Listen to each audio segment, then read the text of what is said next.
Reflexive and emphatic. इनकी सबसे पहली बात तो ये है कि इन दोनों टाइप्स के सारे एग्जाम्पल या तो सेल्फ से खत्म होते हैं या सेल्फ से। जितने भी एग्जाम्पल्स हैं या तो उनके लास्ट में सेल्फ आता है या उनके लास्ट में सेल्फ आता है। इन्हें पहचानने का सीधा तरीका, अब सेल्फ या सेल्फ वाला वर्ड अगर वर्ब के साथ आए तो वो रिफ्लेक्सिव होता है, और अगर वो सब्जेक्ट के साथ आ रहा है तो एम्फेटिक होता है। जैसे मैं कहूं I myself teach all my classes, तो इस माई सेल्फ को इंग्लिश एम्फेटिक कहेगी, इस माई सेल्फ को इंग्लिश एम्फेटिक कहेगी। लेकिन अगर सेंटेंस बनाया जाए शी हैंग्ड हर सेल्फ, क्या सेंटेंस बनाया? She hanged herself. तो ध्यान से देखो, हैंग जो है यहाँ पे वर्ब है, और वर्ब के साथ जब ये शब्द आते हैं तो ये रिफ्लेक्सिव होते हैं। जब ये एम्फेटिक बनेंगे ना बेटा, सब्जेक्ट के बिल्कुल साथ आएंगे, एकदम चिपक के। पर जब रिफ्लेक्सिव होंगे वर्ब के बाद आने चाहिए, कहीं भी थोड़ी दूरी भी होगी तो कोई दिक्कत नहीं है, बिल्कुल साथ होना जरूरी नहीं है। पर ये निश्चित है कि रिफ्लेक्सिव होने के लिए वर्ब के बाद और एम्फेटिक होने के लिए सब्जेक्ट के बाद। अब बात ये आती है कि मैम एग्जामिनर कैसे पूछेगा, पेपर में कैसे आएगा, क्वेश्चन कैसे बनेंगे? तो ध्यान से सुनो, इसके क्वेश्चन 3 बेसिस पे बनते हैं। बेस नंबर 1, बच्चे को यह पता होना चाहिए कि सेल्फ इंग्लिश में हमेशा सिंगुलर सब्जेक्ट्स के लिए लगता है और सेल्फ इंग्लिश में हमेशा प्लूरल सब्जेक्ट्स के लिए लगता है। जहां पे भी आप किसी एक की बात कर रहे हैं आप सेल्फ का यूज करें। जैसे मैं शी की बात कर रही थी तो मैंने हर सेल्फ लगाया, आई की बात कर रही थी तो माई के साथ सेल्फ लगाया, क्योंकि ये सिंगुलर सब्जेक्ट है। प्लूरल सब्जेक्ट होता तो मैं क्या लगाती? सेल्फ्स लगाती। पर इस कॉन्सेप्ट में भी बच्चे से कुछ गलतियां होती हैं। जैसे बहुत से बच्चों को ये नहीं पता होता कि अगर बर्ड की बात हो रही है तो बर्ड ही या शी नहीं होते, बर्ड इट होते हैं, और सिंगुलर बर्ड है तो क्या आएगा? इट सेल्फ आएगा। जैसे नेहा शी है, ऐसे ही गर्ल लिखोगे तो वो भी क्या है? शी है। जैसे बर्ड इट है, ऐसे ही डॉक्टर, टीचर, स्टूडेंट, ये सारे कॉमन जेंडर होते हैं और सबके लिए इट लगता है। कॉमन जेंडर क्या होता है? ऐसी चीजों का नाम जिन्हें देख के ये पता ना लगे कि बात मेल की हो रही है या फीमेल की, उन्हें कॉमन जेंडर्स कहा जाता है। तो कॉमन जेंडर होता है स्टूडेंट, क्योंकि दोनों को दिखा देता है, मेल को भी और फीमेल को भी। टीचर कॉमन जेंडर होता है, मेल को भी दिखा देता है और फीमेल को भी। तो जहां पे भी आप यूज करें कॉमन जेंडर आप इट से लगाएं। अब बच्चे से दूसरी गलती होती है प्लूरल नाउन के केस में। जैसे उसने लिख दिया गर्ल्स, तो बहुत से बच्चों को मैंने देखा है कि वो क्या कर देते हैं, गर्ल के लिए हर सेल्फ्स कर देंगे, क्योंकि उन्होंने ये सीखा है कि मैम ने कहा था प्लूरल होगा ना तो सेल्फ्स होगा। बिल्कुल सेल्फ्स होगा, पर हर का भी तो प्लूरल होगा, और हर का प्लूरल होता है देयर। ठीक है बच्चों, तो ऐसी कुछ छोटी मोटी मिस्टेक आपसे हो सकती हैं। अगर आप क्वेश्चन को ध्यान से करोगे तो ये टाइप बहुत आसान है कि सेल्फ वहां लगाओ जहां सब्जेक्ट सिंगुलर, सेल्फ्स वहां लगाओ जहां सब्जेक्ट प्लूरल। क्या हमें बात समझ में आई? अगर पहली बात समझ में आ गई है तो थम्स अप डालो, मैं दूसरी बात सिखा रही हूं। कभी भी आप इंग्लिश के किसी भी सेंटेंस को सेल्फ या सेल्फ्स वाले वर्ड से स्टार्ट ना करें, शुरू ना करें। ये एक ऐसी चीज है जो आपको खूब खूब सुनने को मिलेगी। लोग बोलते हैं, अपने आप को इंट्रोड्यूस करते हुए कहते हैं माई सेल्फ से अपना इंट्रोडक्शन शुरू करते हैं, जबकि ग्रामेटिकली ट्रेडिशनली नियम क्या कह रहा है कि इन शब्दों को सेंटेंस के शुरुआत में कभी भी मत लगाओ। क्यों मत लगाओ? क्या कारण है? गलत क्यों है?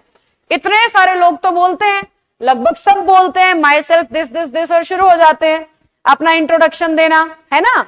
तो गलत क्यों है मैम? ये मतलब ग्रामर इतनी हटके क्यों है? ग्रामर इतनी अलग क्यों है? ग्रामर तो सेम है बेटा सबके लिए, और कोई इन नियमों को बदल नहीं सकता। लेकिन जब हम इंग्लिश बोलते हैं ना तो वहां पे रूल को ध्यान रखे बिना बोलते हैं, क्योंकि इंग्लिश बोलने का मतलब फ्लुएंसी से कनेक्ट किया गया है, करेक्टनेस से नहीं। जबकि ग्रामर का फोकस सहीपन पर ज्यादा होता है, यानी ग्रामर को चाहिए कि सब कुछ ठीक अकॉर्डिंग टू द रूल।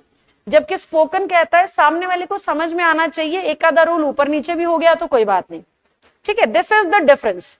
इसलिए आपको स्पोकन में बहुत बार माई सेल्फ से लोग इंट्रोडक्शन देते हुए दिखाई देंगे, पर मैंने तो आपको एग्जाम के लिए तैयार करना है, कॉम्पिटिटिव रिटन एग्जाम के लिए। तो वहां पे आपको ये याद रखना पड़ेगा कि सेल्फ या सेल्फ वाले वर्ड से सेंटेंस कभी भी शुरू नहीं होता। और इसका कारण अभी तो सिखाया 2 मिनट पहले कि रिफ्लेक्सिव ये तब होते हैं जब ये वर्ब के बाद हो, एम्फेटिक ये तब होते हैं जब ये सब्जेक्ट के बाद हो। तो अगर हम उन्हें लाइन के शुरू में लगा देते हैं ना, तो ना तो ये वर्ब के बाद रहते ना सब्जेक्ट के बाद, जिस वजह से इनका कोई अर्थ ही नहीं निकलता। क्योंकि ग्रामर कहती है सेल्फ या सेल्फ वाला वर्ड रिफ्लेक्सिव और एम्फेटिक में से कुछ होना चाहिए। रिफ्लेक्सिव होने के लिए वर्ब के बाद होना चाहिए, एम्फेटिक होने के लिए सब्जेक्ट के साथ होना चाहिए। अगर इन दोनों के अलावा कहीं भी लगाओगे तो ग्रामर के नियम के अनुसार वो गलत है। तो फ्रेंकली और स्ट्रेटली अगर मैं कहूं तो आप जब इंग्लिश बोल रहे हैं और माई सेल्फ बोल रहे हैं तो ग्रामर के हिसाब से तो वो भी गलत है, पर क्योंकि ज्यादातर लोग बोल रहे हैं और सबको समझ में आ रहा है इसलिए ये चीज चलती जा रही है। पर एग्जाम में या रिटन में अगर कभी भी आपको माई सेल्फ से सेंटेंस शुरू होता दिखेगा तो पक्का एरर वहीं पे है। माई सेल्फ नहीं, हर सेल्फ, हिमसेल्फ, किसी से भी गलत है वो। आपको सब्जेक्ट लिखना पड़ेगा, सब्जेक्ट की जगह रिफ्लेक्शन नहीं लिख सकते हो आप, समझे। ये हमारा पॉइंट नंबर 2 है जहां से एरर बन सकता है। अब आ जाओ पॉइंट नंबर 3 जो सबसे ज्यादा एग्जाम में काम आएगा। सबसे ज्यादा क्वेश्चन आपको पेपर में मिलेंगे रिफ्लेक्सिव और एम्फेटिक के, यहां से, तो ध्यान से सुनना। पॉइंट नंबर 3 कहता है कि इंग्लिश में कुछ वर्ब्स हैं जैसे आस्क, अलाउ, एब्सेंट, एंजॉय,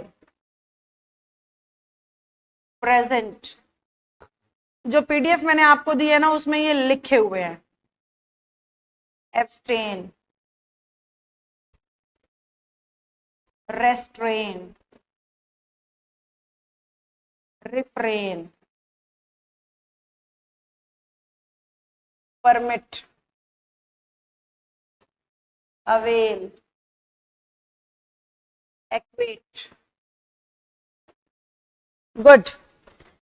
अब सीखो रूल क्या है। देखो, एक्वेट का मतलब होता है आजाद कर देना, छोड़ देना किसी को। आस्क होता है पूछना, अलाउ होता है परमिशन देना, एब्सेंट गायब हो जाना, एंजॉय मजे करना, सबसे ज्यादा यह आता है। परमिट अनुमति देना, अवेल उपलब्ध होना, प्रेजेंट उपस्थित होना, एब्सटेन, रेस्ट्रेन, रिफ्रेन, तीनों का मतलब होता है रोकना, खुद को किसी बुराई से रोकना। जैसे दोस्त सिगरेट पी रहा है, कह रहा है तू भी लेगा, आप कह रहे हो नहीं, आपने क्या कर रहा, अपने आप को पीछे कर लिया उस बुराई से। इस सेंस में आते हैं एब्सटेन, रेस्ट्रेन और refrain.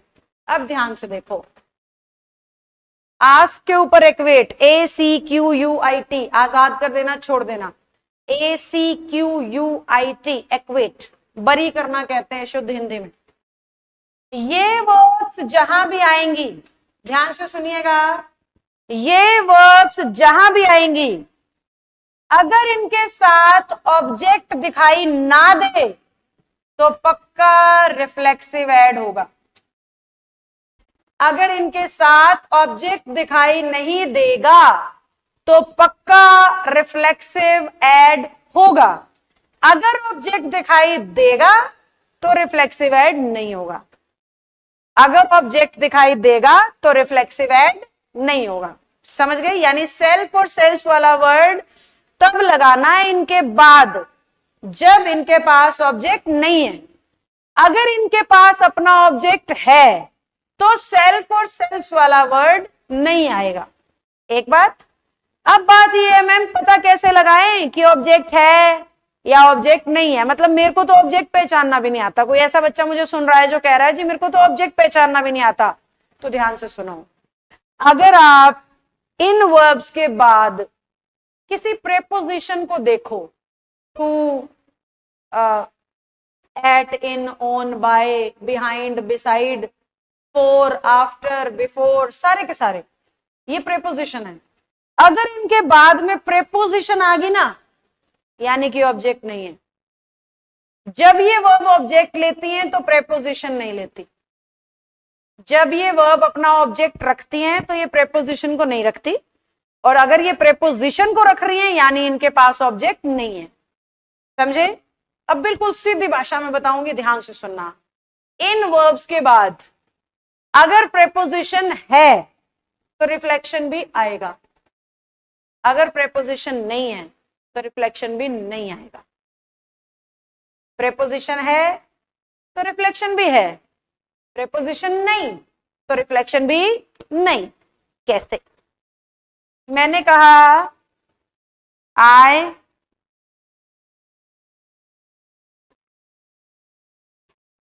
enjoyed the party. I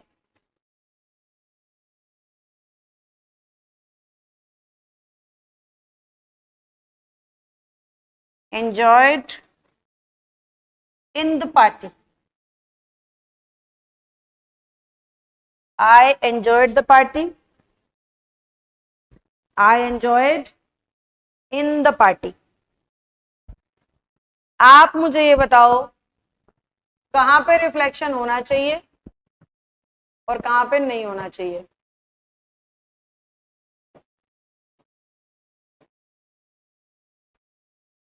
बताओ कहां पे सेल्फ वाला वर्ड ऐड करूं और कहां पे नहीं करूं?